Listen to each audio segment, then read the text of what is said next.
Hello बच्चों।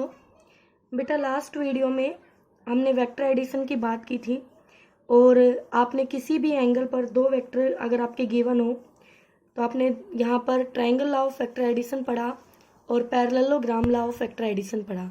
ठीक है, अगर हमारे पास मोर देन टू वेक्टर्स हो तो फिर हमारे पास एक लॉ बचता है, polygon law of vector addition. तो वो देख लीजिए बच्चों, polygon law of vector addition क्या कहता है। Polygon law of vector addition बहुत ही सिंपल लॉ है। इसमें ये आपको ये बताता है कि अगर आपके पास more than two vectors given हो एट ए टाइम और किसी पॉइंट पर वो एक्ट कर रहे हैं तो उन वेक्टर्स को हम रिप्रेजेंट कर सकते हैं एक पॉलीगन की साइड्स की फॉर्म में। ओपन पॉलीगन मैंने लिखा है बेटा यहाँ पर डेफिनेशन में, ओपन पॉलीगन। ठीक है, इन सेम ऑर्डर। तब उनका जो रिजल्टेंट होगा बेटा वो उस पॉलीगन की क्लोजिंग साइड होगी जो गिवन वेक्टर्स के अपोजिट ऑर्डर में होगी। ठीक है, अब सुनिए, स्टेटमेंट बहुत ही सिंपल है। According to this law, if a number of vectors are represented in magnitude and direction by the sides of a open polygon in same order, then their resultant is represented by the closing side of a polygon in opposite order। देखो बेटा, example है आपके पास, यहाँ पर ए vector given है, B vector given है, C vector given है, D vector given है। ठीक है, फोर वेक्टर्स गिवन है और वो कहता है फाइंड देयर रिजल्टेंट, इनका रिजल्टेंट निकालना है। अब रिजल्टेंट वेक्टर में पहले बता चुकी हूँ क्या होता है। रिजल्टेंट वेक्टर एक सिंगल वेक्टर होता है जो नंबर ऑफ वेक्टर्स का मिलके जो इफेक्ट आता है वो अकेला उनके बराबर रिप्रेजेंट करता है, उनको रिप्रेजेंट करता है। ठीक है बेटा, तो देखिए अब हमने क्या किया, अपने एडिशन लॉ को अप्लाई किया यहाँ पर। जैसे हम दो वेक्टर को ऐड करते हैं तो पहले वेक्टर के हेड पर दूसरे वेक्टर की टेल को रखा, ये रख दिया बेटा। फिर तीसरे वेक्टर की टेल को दूसरे के हेड पे रखा, ये रख दिया। फिर चौथे वेक्टर की टेल को तीसरे वेक्टर के हेड पे रखा, ये रख दिया। और यहाँ से ये एक ओपन पॉलीगन बन गया। अगर हम इसको छोड़ दे थोड़ी देर के लिए रिजल्टेंट वेक्टर को, तो ये आपको एक ओपन पॉलीगन दिखाई दे रहा है। ठीक है, तो ये हो गया ओपन पॉलीगन जिसमें ये इसकी साइड्स है और ये सेम ऑर्डर में है। देखो सेम ऑर्डर में चल रही हैं। ओके, अब ये जो क्लोजिंग साइड होगी इनके अपोजिट ऑर्डर में, वो इनका रिजल्टेंट रिप्रेजेंट करेगी। क्या करेगी? रिजल्टेंट रिप्रेजेंट करेगी। तो आर वेक्टर क्या हो गया बेटा? A vector plus B vector plus C vector plus D vector. Okay बच्चों, अब आप सोच रहे होंगे मैम आपने ये कैसे लिख दिया। तो देखिए, जो आपने पढ़ा है हम उसी को अप्लाई करते हैं। सबसे पहले हमने ये पढ़ा है, अगर एक वेक्टर की दो साइड, किसी ट्रायंगल की दो साइड हो, तो इसको देखिए बेटा और इसको देखिए, और यहां से ये चली मैं डॉटेड लाइन लेके यहां तक, तो क्या ए और बी का रिजल्टेंट ये होगा? यानी इसको लिख दूं ए वेक्टर प्लस बी वेक्टर। बोलो बच्चों, कोई डाउट नहीं? इनके ऑर्डर के अपोजिट में इसका ऑर्डर हो गया। यस मैम, तो ये हो गया आपका ए प्लस बी वेक्टर, ए प्लस बी वेक्टर। ठीक है बेटा, अब आगे चलिए बेटा। अब मैं ए बी को भूल जाऊंगी क्योंकि इनका रिजल्टेंट मेरे पास आ चुका है, तो मैं ए प्लस बी को देखूंगी। ए बी को छोड़ के ए प्लस बी को फोकस करूंगी। तो मेरा पहला वेक्टर ये हो गया और दूसरा ये हो गया। क्या ये अब भी किसी ट्रायंगल की दो साइड है? बिल्कुल मैम। तो अब थर्ड साइड को अपोजिट ऑर्डर में क्लोज कर दीजिए और ये इसकी थर्ड साइड अपोजिट ऑर्डर में। तो क्या ये पहले वेक्टर और दूसरे वेक्टर का रिजल्टेंट है? Yes ma'am. तो क्या इसको ए plus B plus C vector हम लिखेंगे? बिल्कुल लिखेंगे। अब इन सब का रिजल्टेंट ये आ चुका है, तो आप फोकस करेंगे सिर्फ ए plus B plus C vector, जो हमारा ये वाला वेक्टर है, और डी वेक्टर पर। ये दोनों वेक्टर किसी ट्रायंगल की दो साइड बन चुकी है सेम ऑर्डर में, तो इनका रिजल्टेंट इनके अपोजिट में, तो क्या वो दिस प्लस दिस होगा? यस। तो यहां तक तो ये वाला आपका वेक्टर है और ये लास्ट वाला वेक्टर, तो इस तरह से ये हमारा होता है polygon law of vector addition. बच्चों इसकी स्टेटमेंट आप यहीं से वीडियो से स्क्रीनशॉट लेके लिख लेंगे। ओके, इसके लिए आपसे डेफिनेशन पूछी जाती है एग्जाम में, तो आप इसकी स्टेटमेंट अच्छे से याद कर लें और इसको समझ लें। ठीक है बेटा, स्टेटमेंट इंपॉर्टेंट है। चलिए बच्चों, अब हम आगे बात करते हैं। तो आगे हमारे पास नेक्स्ट जो टॉपिक है उसमें हमें क्या करना है। हमारे पास गिवन 2 वेक्टर है, ए और बी वेक्टर, और यहाँ पर कह रहा है कि फाइंड करना है ए माइनस बी की डायरेक्शन और बी माइनस ए की डायरेक्शन। तो कोई भी मुश्किल बात नहीं है बेटा, आप सबसे पहले अपनी मर्जी से कोई भी ए बी वेक्टर ड्रॉ कर लीजिए। तो देखिए ध्यान से, हम यहाँ पर करेंगे। ठीक है, क्या करना है बच्चों, नेक्स्ट में हमें फाइंड आउट करना है direction of A vector plus B vector and A vector minus B vector. Start करें बेटा। तो पहले हम इसको ऐसे डिवाइड कर लेते हैं अपने बोर्ड को बीचों बीच। ठीक है, हम इस तरफ करेंगे ए प्लस बी की डायरेक्शन के लिए और इधर करेंगे हम ए माइनस बी। तो बच्चों एक बात बताओ, यहां पर ध्यान से देखिए पहले, क्या मैं ए वेक्टर प्लस बी वेक्टर के लिए सबसे पहले अपना ए वेक्टर बनाऊंगी? यस, ये मेरा ए वेक्टर। ठीक है, पहले मैं ए प्लस बी की डायरेक्शन बताती हूँ, फिर ए माइनस बी की करेंगे और फिर and B vector minus A vector, इसकी फाइंड आउट करेंगे। ठीक है, तो पहले आप इसको देखिए ए प्लस बी की, ये ए वेक्टर है। ओके बच्चों, ये आपका बी वेक्टर है। ठीक है, ओके। अब यहाँ पर पैरेललोग्राम कंप्लीट किया, क्योंकि these are the 2 sides of a adjacent sides of a parallelogram, then the diagonal is the resultant। तो ये हो गया आपका a vector plus b vector, a vector plus b vector. तो बेटा a प्लस b की डायरेक्शन फाइंड आउट करने में आपको कोई दिक्कत नहीं होने वाली। ठीक है, अब देखिए बच्चों, अब हम आगे चलते हैं अपने टॉपिक की तरफ। उसमें हमें क्या करना है, फाइंड आउट करना है ए माइनस बी। ध्यान से देखेंगे बच्चे, A minus B and B minus A. चलो जो चाहिए हमें उसी को फोकस करेंगे। और ये रहा हमारा बोर्ड का डिवीजन। चलिए बच्चों, क्या मैं ए माइनस बी को लिख लूं A vector plus negative of B vector? Yes ma'am, लिख सकते हैं। ठीक है, बिल्कुल लिख सकते हैं। आपको शायद बेटा इस वजह से दिखाई नहीं दे रहा होगा, मैं थोड़ा यहाँ ले लेती हूँ। ठीक है, अब देखिए बेटा, हमने a माइनस बी को लिख लिया a vector plus negative of b vector. तो अपना ड्रॉ कीजिए आप, this is a vector, okay, this is b vector. बच्चों मुझे b वेक्टर नहीं चाहिए, मुझे इसका नेगेटिव चाहिए। तो इसका नेगेटिव क्या होगा, जितना ये है इतना ही इसके जस्ट अपोजिट डायरेक्शन। क्या ये होगा?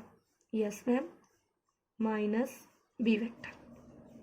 अब मुझे ए वेक्टर पे फोकस करना है और नेगेटिव हो बी वेक्टर पे फोकस करना है, बस सिंपल सा है।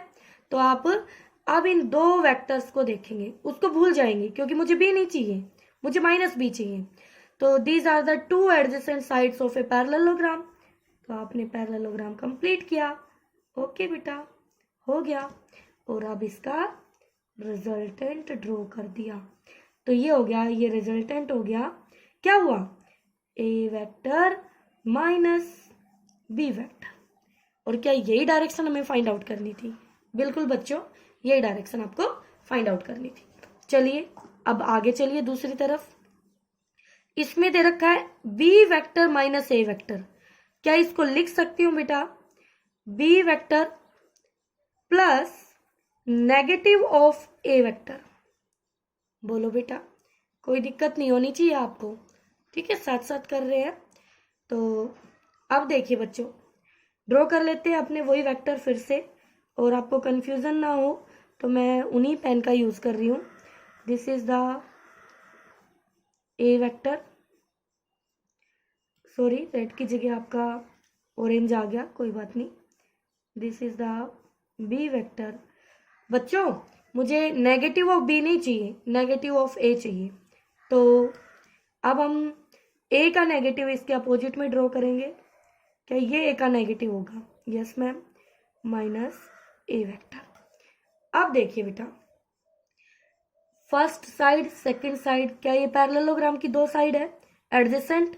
तो पैरेललोग्राम कंप्लीट कीजिए, ये आपका पैरेललोग्राम कंप्लीट हो गया। अब देखिए बेटा, ये जो रिजल्टेंट होगा इसी ओरिजिन से, ये रिजल्टेंट होगा आपका B vector minus A vector. बताइए बेटा, आप ड्रॉ कर सकते हैं directions of A minus B vector and B vector minus A vector, आपको कोई कंफ्यूजन नहीं होना चाहिए, ठीक है। तो इस तरह से आप क्या करेंगे बेटा, ये डायरेक्शंस फाइंड आउट करेंगे। तो देखिए आपकी नोटबुक में ये दोनों हमने यहाँ पर सोल्व कर रखे हैं, तो आपको कोई कंफ्यूजन नहीं रखना है यहाँ पर, ठीक है। अब आगे देखिए बच्चों, अब हमारे पास क्या है कि ये कहता है अगर हमारे पास दो वेक्टर हैं और वो दोनों वेक्टर आपके राइट एंगल है, एक दूसरे के राइट एंगल है, तो मान लीजिए this is the first vector A vector and this is the second vector B vector, और ये एक दूसरे के राइट एंगल है। तो बेटा उनका जो रिजल्टेंट होगा, बिल्कुल ये पैरेललोग्राम कंप्लीट होगा और ये यहाँ से उनका रिजल्टेंट आएगा आर वेक्टर। तो आर वेक्टर ए वेक्टर के साथ एंगल बनाएगा θ1 और बी वेक्टर के साथ एंगल बनाएगा θ2। सीधी सी बात है, जब हमारे पास दो वेक्टर अनइक्वल मैग्नीट्यूड के हैं और एक दूसरे के राइट एंगल है, तो एक दोनों वेक्टर के साथ रिजल्टेंट अलग अलग एंगल बनाएगा और रिजल्टेंट जो है वो लार्ज मैग्नीट्यूड वाले वेक्टर के नियर होगा और स्मॉल मैग्नीट्यूड वाले वेक्टर से दूर होगा। देखो इसके पास दिख रहा है आपको और इससे दूर दिख रहा है, ठीक है। ये कॉन्सेप्ट था आपका। इसके बाद अगर आपके दोनों वेक्टर सेम मैग्नीट्यूड के हैं और right angle to each other है, ये this is the A vector, this is the B vector, दोनों मैग्नीट्यूड में इक्वल है, A vector mod equal to है बी वेक्टर मोड, ठीक है बेटा। तब इनका जो रिजल्टेंट होगा बेटा दोनों से सेम एंगल पर होगा, तो ये इनका रिजल्टेंट होगा और बिल्कुल इक्वल एंगल पे होगा, तो ये भी थीटा और ये भी थीटा, तो यहाँ से थीटा होगा एग्जैक्टली 45 डिग्री, 45 डिग्री, ठीक है बेटा। कब? जब गिवन वेक्टर्स का मैग्नीट्यूड इक्वल हो, ये गिवन है आपको, दिस इज गिवन, और उनके बीच का एंगल गिवन है और A vector right angle to perpendicular to B vector है, तो उनका जो रिजल्टेंट वेक्टर होगा वो इक्वली होगा दोनों से, यानी जो एंगल होगा वो दोनों के साथ सेम बनाएगा, ठीक है।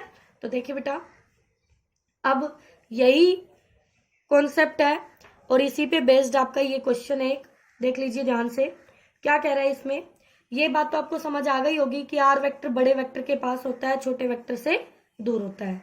अब देखिए क्या कहता है, कहता है अगर ए और बी दो वेक्टर है और दोनों का मैग्नीट्यूड इक्वल है और दोनों एक दूसरे के राइट एंगल है, ठीक है भाई, तो कहता है उन दो वेक्टर्स के जो रिजल्टेंट है ये, यानी एक बार उन दोनों का सम और एक बार उन दोनों का डिफरेंस, तो A plus B vector and A minus B vector जो है वो also perpendicular to each other होंगे।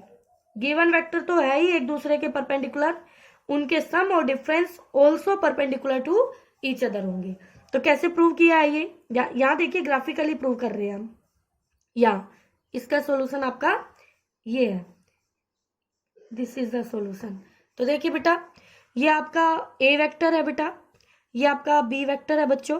ए और बी का मैग्नीट्यूड इक्वल है, यानी ए प्लस बी एग्जैक्टली बीचों बीच होगा 45 डिग्री एंगल, 45 डिग्री एंगल, किसी को कोई कंफ्यूजन नहीं, ठीक है। इनका रिजल्टेंट कैसे पता चला? पैरेललोग्राम से, ओके। आगे देखिए, मुझे चाहिए ए प्लस बी आ चुका, ए माइनस बी, तो ए माइनस बी को लिख सकते हैं ए प्लस माइनस बी। तो माइनस बी ड्रॉ किया बी के अपोजिट में, उतने ही मैग्नीट्यूड का, डायरेक्शन अपोजिट। अब ये दो साइड हो गई पैरेललोग्राम की, और मैग्नीट्यूड दोनों का इक्वल है। डायरेक्शन से हमें मतलब नहीं है, मैग्नीट्यूड इक्वल है।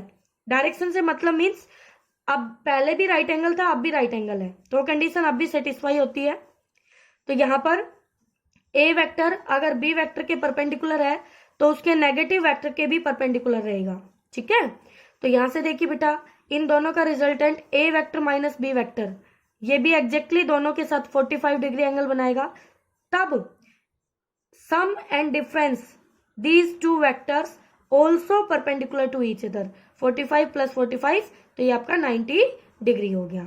ठीक है बेटा, अब सुनिए बच्चों, कुछ कॉन्सेप्चुअल बातें हैं, तो कॉन्सेप्ट टू माइंड ये आपको रिमेंबर रखनी है, ध्यान रखेंगे। एक बार समझ लीजिए ये बातें क्या कह रहा है इसमें बताता है कि हमारा जो रिजल्टेंट होता है दो वेक्टर का, वो होता है ए प्लस बी।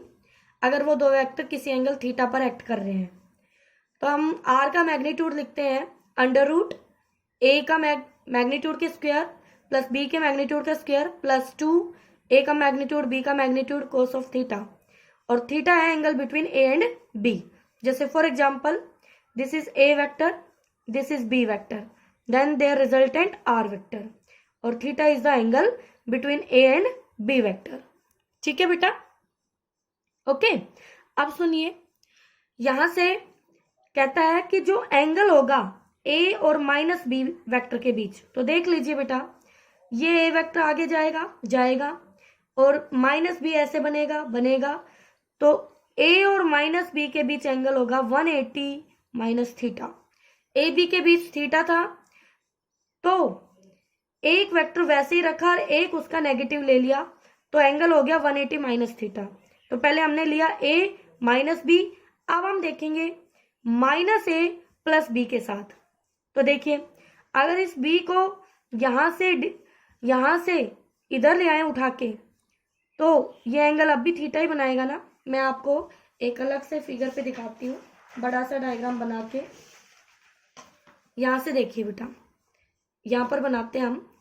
ये कहता है कि आर वेक्टर जो होता है वो दो वेक्टर का रिजल्टेंट है A plus B. Okay ma'am, R का मैग्नीट्यूड है अंडर रूट ए के मैग्नीट्यूड का स्क्वायर बी के मैग्नीट्यूड का square 2ab cos of theta.